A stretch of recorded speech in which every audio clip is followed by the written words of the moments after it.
बिस्मिल्लाहिर्रहमानिर्रहीम। Christ herbal medicine में खुश आमदीद एंड वेलकम दोस्तों। अब हम जो नुस्खा आपको बताने जा रहे हैं ये घरेलू टोटका है। वैसे तो दवाखानों में भी मिलता है, काफ़ी हकीम इसको इस्तेमाल करते हैं। तो ये दौर हाज़िर की ज़रूरत है और हर घर में तकरीबन इसको होना चाहिए, क्योंकि आजकल के दौर में हर इंसान बहुत ज़्यादा मसरूफ़ है और मसरूफ़ियत की वजह से उसका आराम पूरा नहीं होता, फिर डिप्रेशन की बीमारी हो जाती है और फिर ब्लड प्रेशर की बीमारी हो जाती है। तो ब्लड प्रेशर जो ऐसी बीमारी है कि इंसान को पता भी नहीं लगता कि मुझे ब्लड प्रेशर हो गया है। और खुदा न खास्ता किसी को कब्ज़ है और जो अभी मौसम चल रहा है सर्दी का, इसमें ब्लड प्रेशर उसका बढ़ जाए तो वो स्ट्रोक कर देता है, फिर उसको फालिज का अटैक हो जाता है। कब्ज़ और ब्लड प्रेशर अगर दोनों एक साथ हो जाएं तो लिहाजा इसमें एहतियात करना चाहिए। और ये नुस्खा जो है बना के आप घर में रख लें और इंशाल्लाह बेहतरीन आपको फ़ायदा देगा। और कमेंट्स में हमें इससे आगाह करें, दोस्तों के साथ शेयर करें। आपने हमारा चैनल सब्सक्राइब करना है और बेल आइकॉन पे क्लिक करना है। तो नीचे हमारा व्हाट्सअप नंबर भी आ रहा है, कोई मशवरा करना चाहें तो उससे मशवरा भी कर लें या कमेंट्स में अपनी राय दें। तो नाज़रीन कराम, ये 4 चीज़ें हैं सिर्फ आपके ब्लड प्रेशर के लिए। अब इनके वज़न मैं बता देता हूँ, उस वज़न के हिसाब से आप बना लें। जो मैं वज़न बता रहा हूँ उससे आप आधा भी कर सकते हैं और मुकम्मल भी बना सकते हैं। और इसके खाने के 2 तरीके हैं, वो भी इंशाल्लाह आपको बताएंगे कि किस तरह आपने खाना है। तो ये पहली चीज़ है इलायची, सब्ज़ इलायची।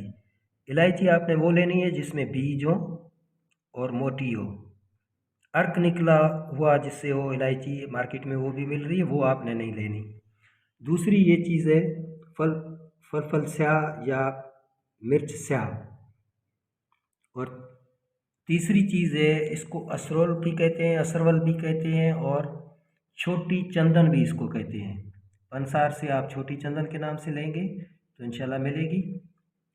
चौथी चीज़ है ये पुदीना खुश्क। अब ये चारों चीज़ें, इनमें से सिर्फ पुदीने का वज़न आपने करना है 1 पाव। फिर इसको साफ़ करके अच्छी तरह से कचरा वगैरह निकाल के, लकड़ी वगैरह निकाल के इसको साफ़ करना है। इसके पत्तों को 10 वगैरह निकाल लें। उसके बाद इसका पाउडर बना लें। बाकी जो तीनों चीज़ें हैं उनमें से सब चीज़ का वज़न जो है 50-50 ग्राम आपने लेना है। छोटी चंदन 50 ग्राम, सब्ज़ इलायची 50 ग्राम और काली मिर्च 50 ग्राम, इनका पाउडर बना लेना है। फिर पुदीने के पाउडर के साथ इसको आपने मिक्स कर लेना है। अब ये सफ़ूफ़ आपका बन गया। अगर आप इस सफ़ूफ़ को, कोई बलगमी तबीयत का इंसान है जिसको बलगम रहता है या तबीयत उसकी बलगमी है, तो ये शहद में आप इसका माजून बना लें। अगर नहीं तो ये सफ़ूफ़ ही रख लें। रोज़ाना रात को 1 चम्मच इसका सफ़ूफ़ का आप खिला दें। अगर शहद में आप मिलाते हैं तो इसका 1 चम्मच वो भी खिला दें। 10 दिन मुकम्मल करें आप, इंशाल्लाह फिर कभी भी किसी टेबलेट की, मेडिकल की दवाई की या कोई भी ब्लड प्रेशर की दवाई नहीं लेनी पड़ेगी और ब्लड प्रेशर हमेशा कंट्रोल रहेगा। चाहे कोई भी तकलीफ़ अंदरूनी हो, लेकिन उसका ब्लड प्रेशर कभी स्ट्रोक नहीं करेगा और कभी नहीं बढ़ेगा। ये ब्लड प्रेशर को कंट्रोल करने के लिए दायमी किस्म का नुस्खा है। ये नहीं है कि आप खाते रहो आपका ब्लड प्रेशर कंट्रोल रहे, नहीं, इसकी मुकम्मल दौरान इसका टाइम जो है, थेरेपी इसकी 10 दिन की है। 10 दिन आप खा के दवाई रख लें, फिर चेक करते रहें ख़ुद को तो ब्लड प्रेशर बढ़ रहा है या नहीं। इंशाल्लाह ब्लड प्रेशर कभी नहीं बढ़ेगा। ये वीडियो हमारी देखकर नुस्खा हमारा आपको कितना पसंद आया। ये घरेलू नुस्खा है, बिल्कुल आसान नुस्खा है, आप घर बैठे बना सकते हैं। और फिर हमें कमेंट्स में आगाह करें, दोस्तों के साथ शेयर करें और आने वाली वीडियो के लिए हमारे चैनल को सब्सक्राइब करें और बेल आइकन पर क्लिक करें। खुदा हाफिज़।